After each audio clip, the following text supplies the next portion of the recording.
En la fría celda de la prisión de Soto del Real. En las afueras de Madrid. Un guardia gritó el nombre de Javier con un tono burlón que resonaba como un latigazo. La mujer. ¡Muévete!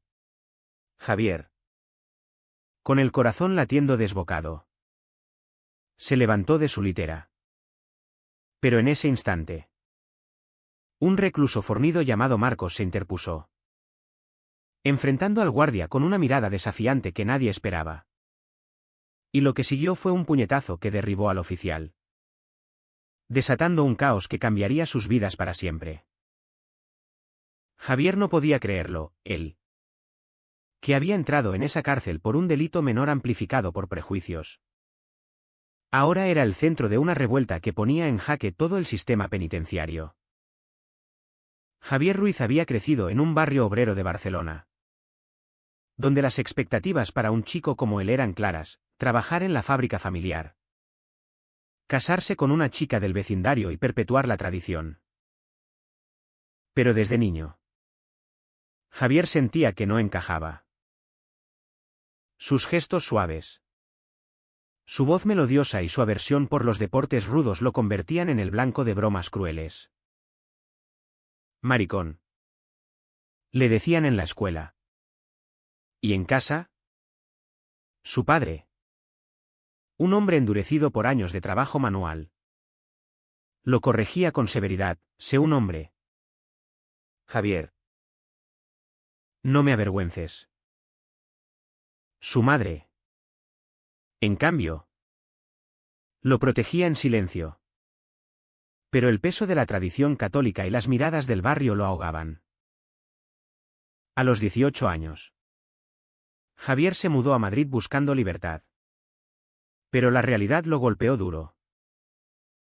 Encontró trabajo como camarero en un bar del centro, donde conoció a su primer amor. Un turista italiano que le abrió los ojos a su identidad.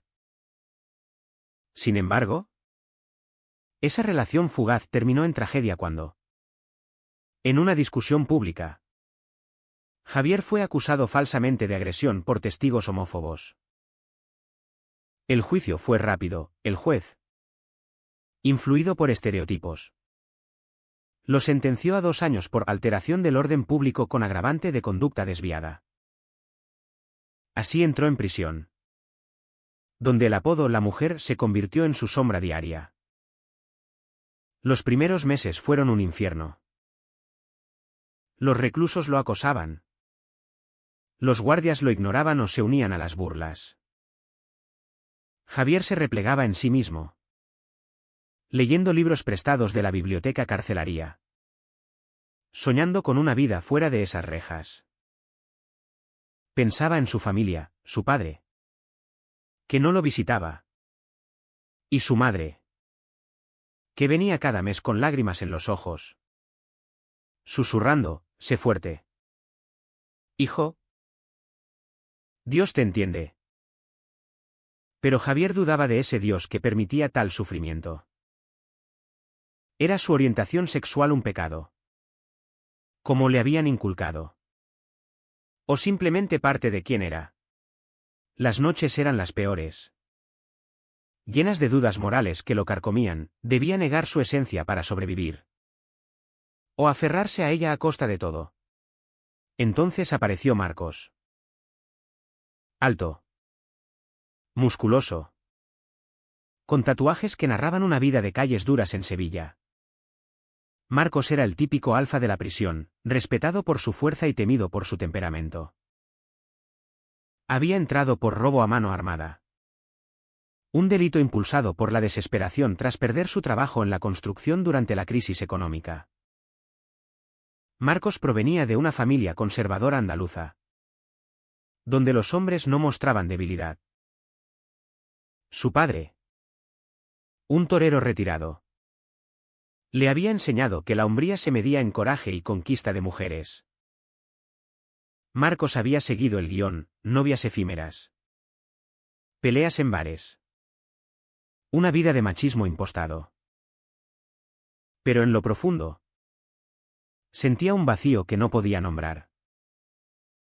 El encuentro inicial fue casual. Durante el recreo en el patio, Javier tropezó con una pelota y cayó. Los reclusos rieron, llamándolo princesa. Marcos, que observaba desde un banco, se acercó y ayudó a Javier a levantarse. Ignóralos, murmuró con voz grave. Javier lo miró sorprendido, era la primera vez que alguien lo trataba con decencia. Desde entonces, Marcos comenzó a protegerlo sutilmente, sentándose a su lado en el comedor, desviando conversaciones hostiles. Javier se sentía confundido. ¿Por qué este hombre rudo lo defendía? ¿Era piedad? ¿O algo más? Una noche, en la celda compartida, asignada por Overcrowding, Marcos rompió el silencio. Oye, Javier, ¿por qué dejas que te llamen así? Javier, acostado en la litera inferior, respondió con amargura, porque es lo que ven en mí. Soy gay. Marcos. En este lugar. Eso me hace débil. Marcos guardó silencio un momento. Luego confesó, yo no lo veo como debilidad. Mi hermano. Era como tú. Murió joven. Por no poder ser el mismo. Mi familia lo rechazó. Esa revelación abrió una grieta en la armadura de Marcos.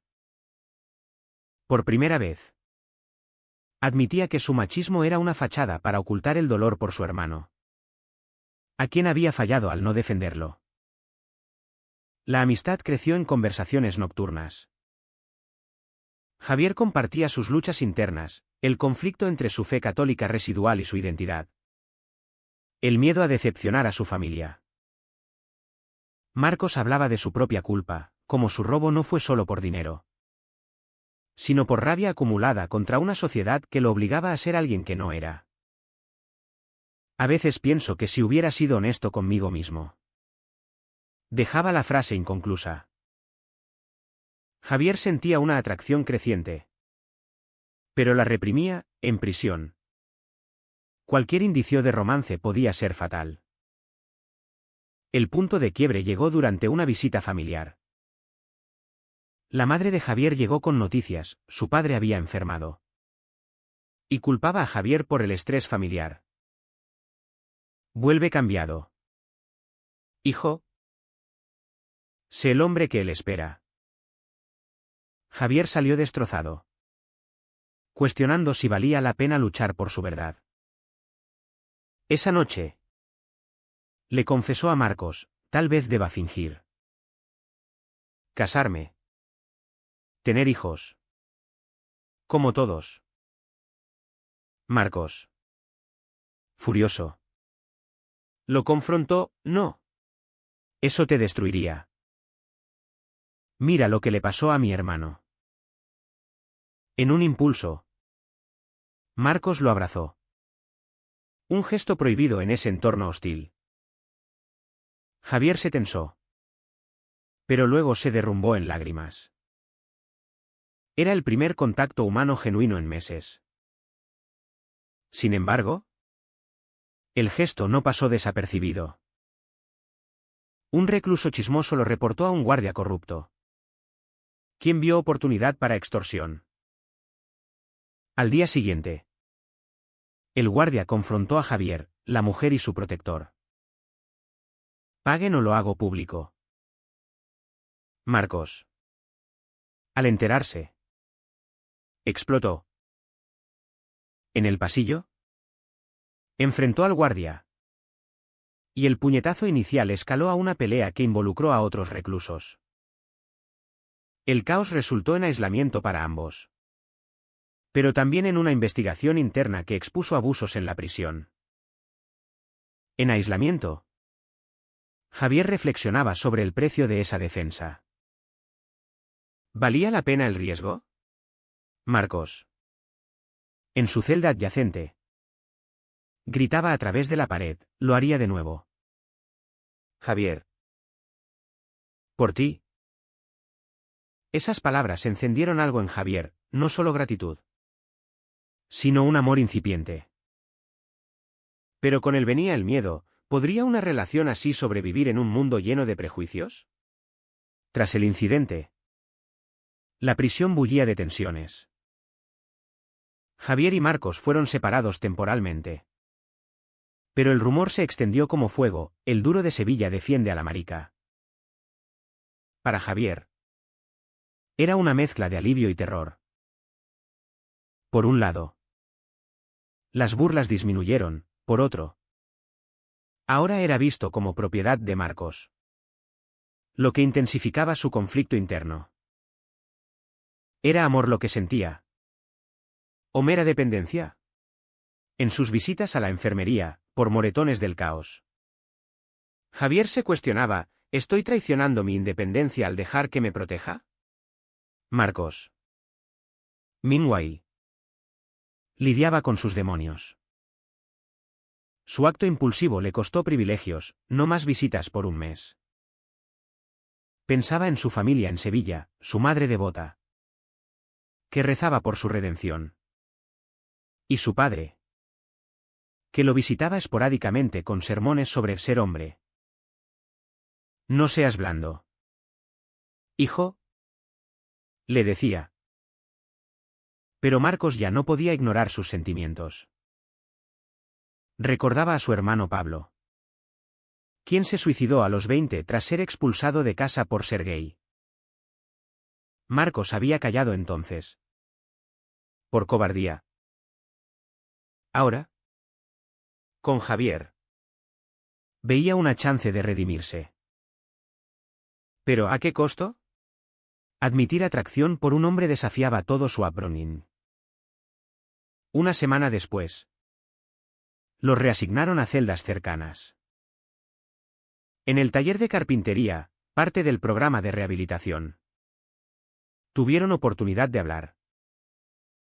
Javier, tallando una pieza de madera, susurró: gracias por defenderme. Pero no quiero que te metas en problemas por mí. Marcos, martillando, respondió: no es solo por ti. Es por mí también. Me haces cuestionar todo. Esa confesión llevó a conversaciones más profundas.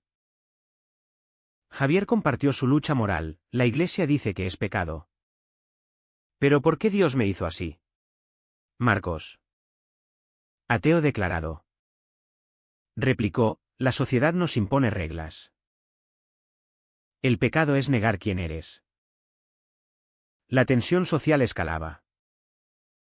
Otros reclusos, divididos. Algunos apoyaban a Marcos por su valentía. Otros lo veían como traidor al código macho. Un grupo liderado por un veterano llamado Raúl planeaba confrontarlos.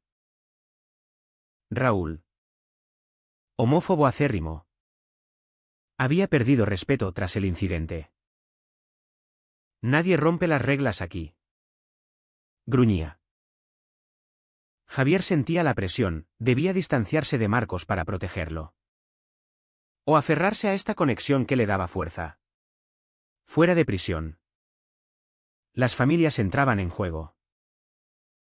La madre de Javier, en una visita, notó su cambio: pareces más vivo, hijo.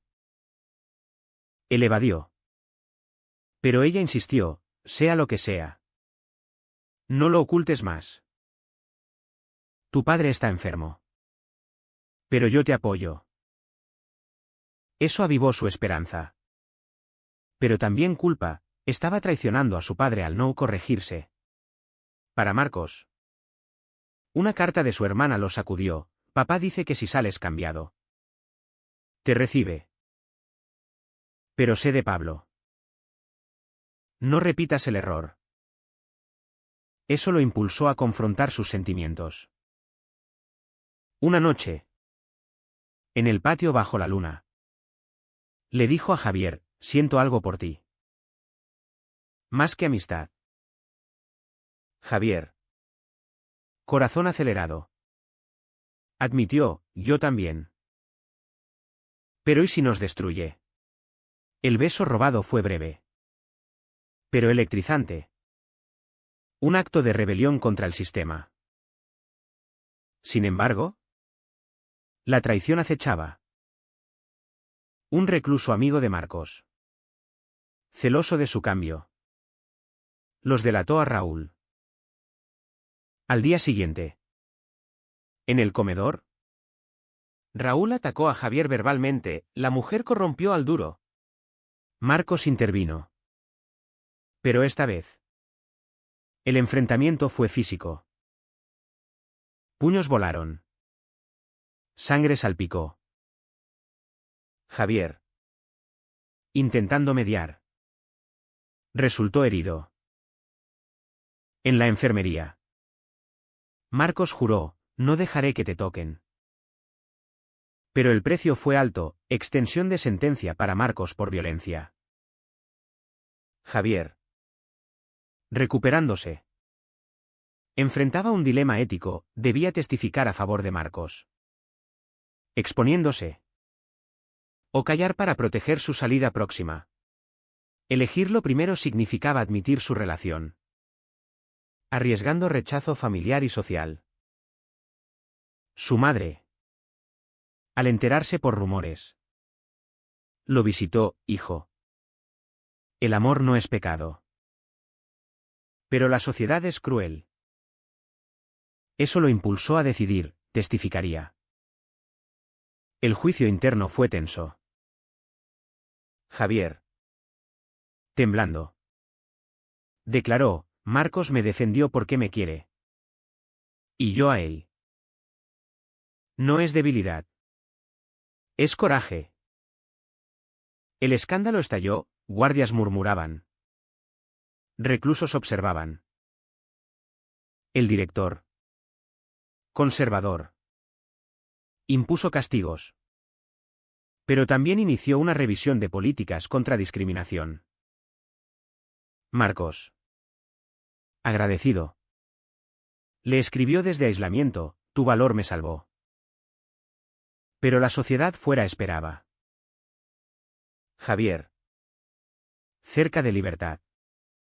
¿Temía el mundo real? ¿Aceptaría su familia esta verdad? ¿Podría Marcos unirse a él algún día? La alta trajo más conflictos. Javier recibió una oferta de trabajo post-prisión de una ONG LGBT en Madrid. Pero requería outing público. Dudaba, traicionar su privacidad por un futuro mejor. O esconderse. Marcos. Desde su celda. Lo animaba en cartas clandestinas, sé tú mismo. Yo pagaré mi precio. Una visita surprise del padre de Javier cambió todo. Enfermo. Pero presente. Dijo, escuché rumores. Si es verdad. No te quiero ver. Javier. ¿Roto? Replicó, papá. Soy yo. Acéptame o piérdeme. El padre se fue en silencio. Dejando a Javier en agonía moral. Con la libertad de Javier acercándose. La separación de Marcos se volvía insoportable. Javier pasaba noches en vela. Cuestionando si su amor valía el sacrificio. ¿Y si lo dejó atrás para empezar de nuevo? Se preguntaba. Pero el pensamiento lo llenaba de culpa. Marcos. En sus mensajes ocultos. Expresaba lo mismo, sal y vive por ambos. Yo saldré en un año. Pero Javier sabía que la prisión endurecía almas, ¿sobreviviría su conexión? ¿Fuera? La sociedad española. Pese a avances como el matrimonio gay. Aún albergaba bolsillos de prejuicio. Especialmente en familias tradicionales. Javier contactó a la ONG. Aceptando el trabajo como coordinador de apoyo a presos LGBT. Su primera tarea, abogar por reformas en prisiones. Esto lo exponía públicamente, atrayendo atención mediática. Un artículo en El País lo describía como el preso que desafió estereotipos. Su madre lo apoyó. Pero su padre cortó contacto, enviando un mensaje: eres una vergüenza. Marcos, al leer el artículo en un periódico Smuggling, se llenó de orgullo y miedo. Su propia familia reaccionó, su madre lo visitó. Llorando: hijo, ¿es verdad lo de ese chico? Marcos, por primera vez, admitió: sí. Mamá, lo amo. Ella, devota, luchaba: la iglesia dice.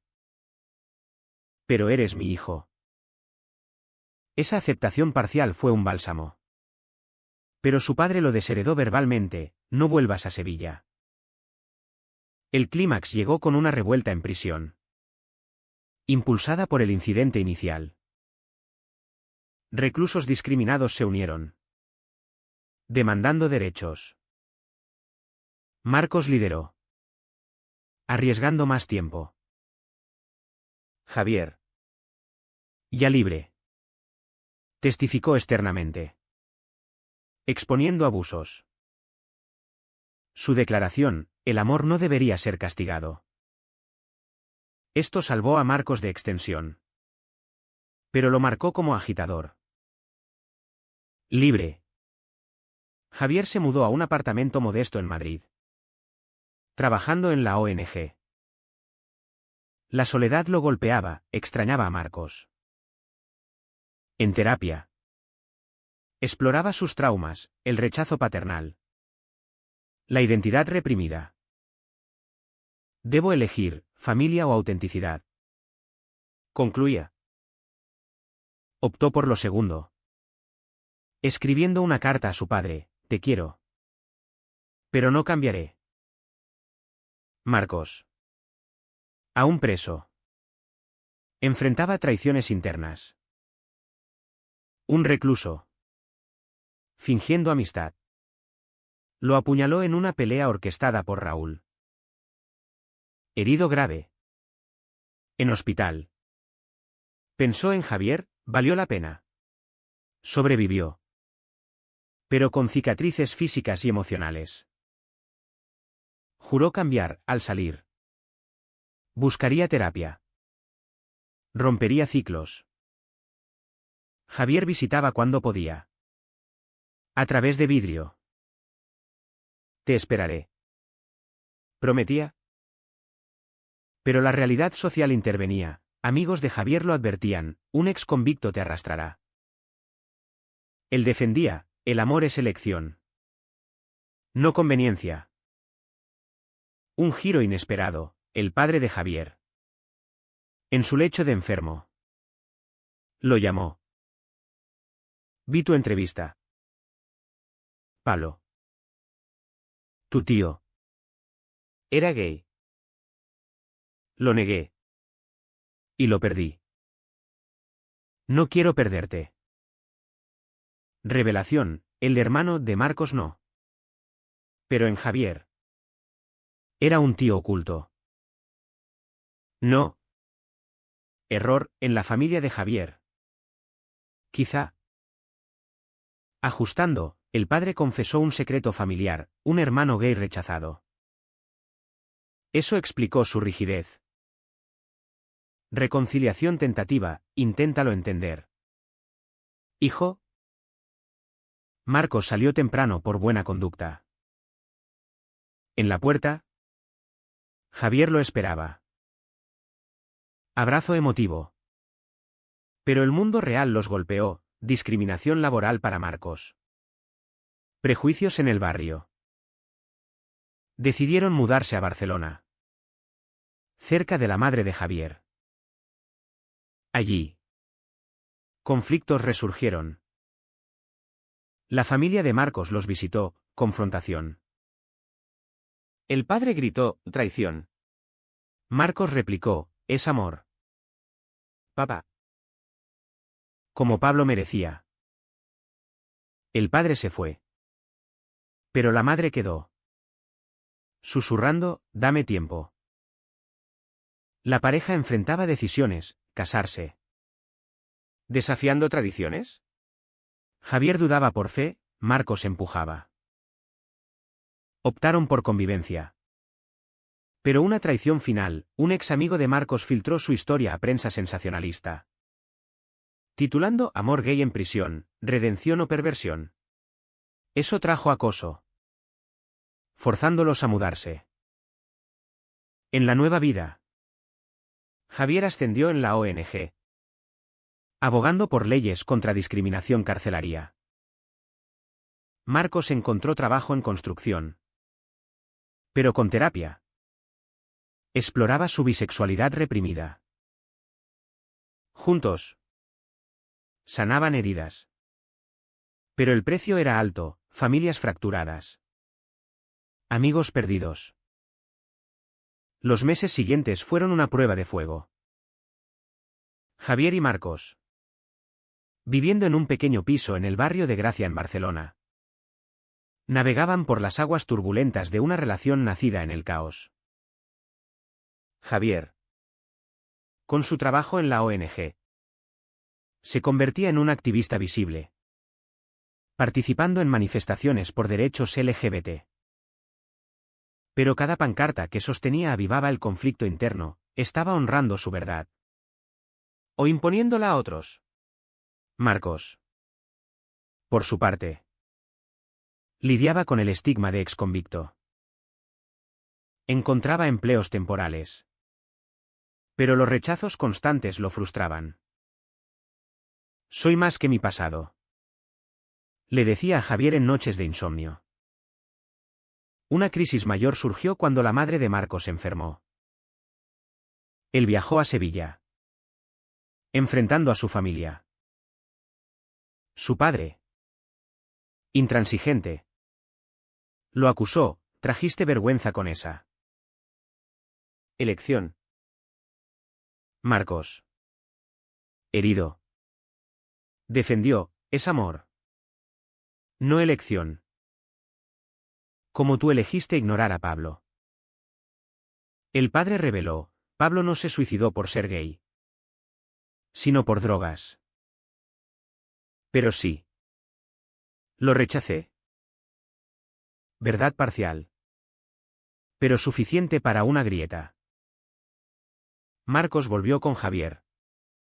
Cuestionando, ¿vale la pena pelear por familias que no cambian? Javier enfrentaba su propio drama. Su padre. Recuperado parcialmente. Invitó a cena familiar. Allí. Con Marcos presente.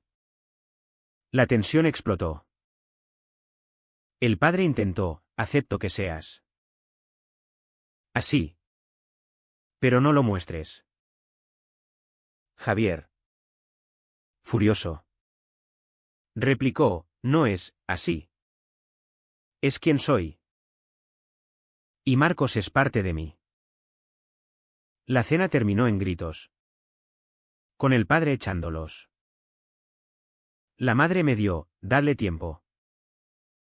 Pero Javier sintió la traición, porque su familia no lo defendía incondicionalmente. Socialmente. Los prejuicios persistían. En un bar. Un grupo los insultó, maricones. Marcos. Impulsivo. Respondió con puños. Reviviendo viejos hábitos. Javier lo detuvo, no más violencia. Eso nos destruye. Ese incidente llevó a terapia de pareja. Donde exploraron daños, Javier's vulnerabilidad. Marcos, rabia. Debemos elegir sanar. O nos perdemos. Concluían. Un punto de inflexión, Javier fue invitado a un panel sobre prisiones y diversidad. Allí. Compartió su historia. Inspirando a otros. Marcos. En audiencia. Se sintió orgulloso. Pero un asistente cuestionó, ¿no es inmoral promover relaciones en prisión? Javier respondió, el amor no conoce barrotes. Lo inmoral es el prejuicio. La alta final vino con una oferta, Marcos podría unirse a la ONG como mentor para expresos. Aceptó. Encontrando propósito. Juntos. Ayudaban a otros. Pagando adelante. Pero el costo acumulado pesaba, amistades rotas. Carreras truncadas. Salud mental frágil. En una noche reflexiva. Sentados en la Rambla. Javier preguntó, si pudieras volver. ¿Cambiarías algo? Marcos, no. Tú vales cada cicatriz. Javier sonrió. Pero internamente debatía, ¿el amor justifica el dolor infligido a otros? La sociedad evolucionaba lentamente, leyes mejoraban. Pero corazones tardaban. Ellos. Símbolos de resiliencia. Inspiraban debates, ¿es el outing personal un acto egoísta o necesario? Al final. Su historia no era de finales felices perfectos, sino de elecciones controvertidas. Javier publicó un libro anónimo sobre su viaje, provocando discusiones éticas. Marcos. En paz consigo. Abrazaba su identidad. ¿Fue correcto que Marcos rompiera las reglas por amor? ¿O debió priorizar su propia supervivencia?